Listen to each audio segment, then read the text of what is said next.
over 12 million people, whose representatives live in the Palestinian Autonomy, Israel, and other neighboring countries. They also have significant diasporas in a number of other states. They are distinguished from other Arab peoples by the fact that they were formed within the borders of the historical region of Palestine, as well as by their mentality, distinct dialect and customs.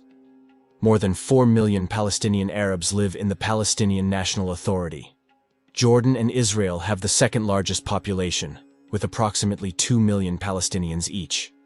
Palestinian Arabs also live in countries such as Mexico, the United States, Brazil, Canada, Guatemala, Australia, and others.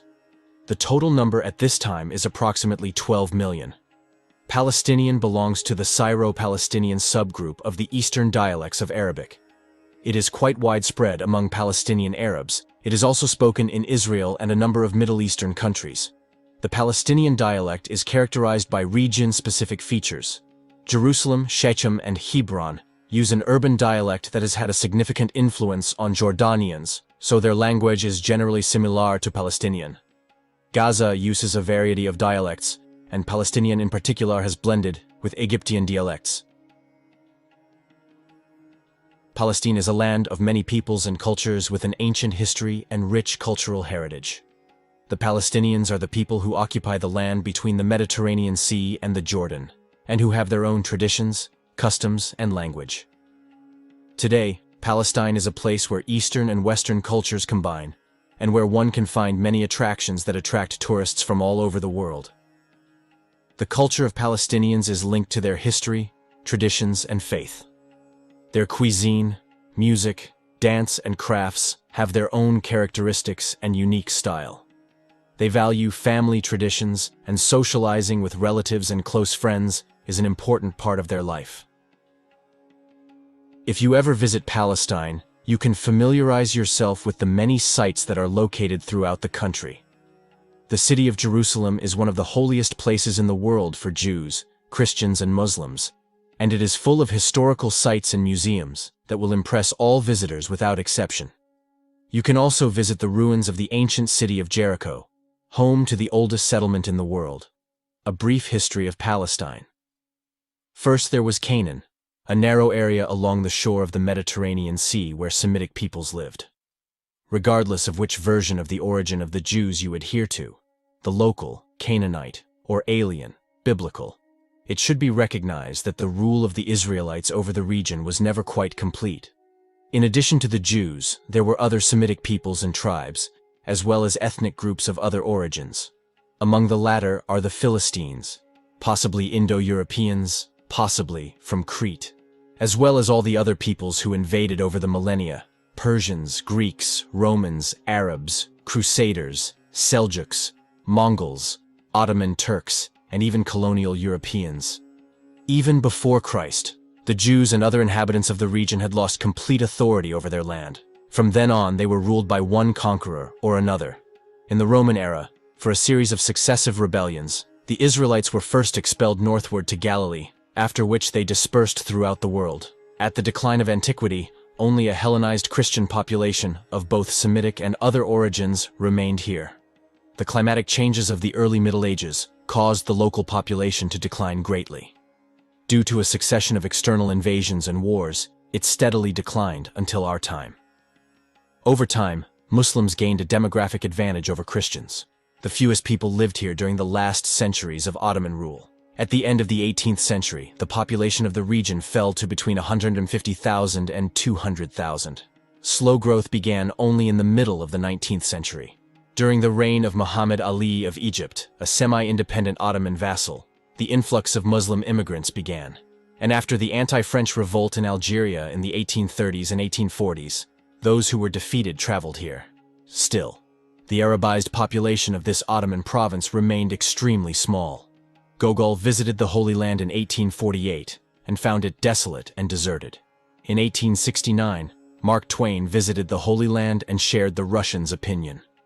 The Palestinians culturally gravitated towards Syria and Egypt, attributed their origin to both ancient peoples and the Arabs who arrived here in the 7th century, but they did not realize their own unity. The sedentary population was divided into villages and towns, Bedouins into their own clans. They did not feel themselves to be a separate people, preferring a pan-Islamic and Arab identity. Nevertheless, they were too few in number and too poor to form anything serious. The term Palestinians itself was used only in a geographical sense. That is why the slogan, "A land without a people for a people without a land," appeared among the Zionists. And already at the end of the 19th century, a limited number of Jews began to arrive in Turkish Palestine. Armed with labor enthusiasm and advanced scientific knowledge, they created here a prosperous economy, which was stronger than anywhere else in the Ottoman Empire. And so mass emigration from neighboring Arab areas began here. That is, the number of Muslim Palestinians began to increase at the expense of poor Syrians, Egyptians, and Jordanians. In the end, the Arab population of Palestine did not accept the UN's plan to divide the region into two nation-states. The day after Israel's declaration of independence, the First Arab-Israeli War broke out.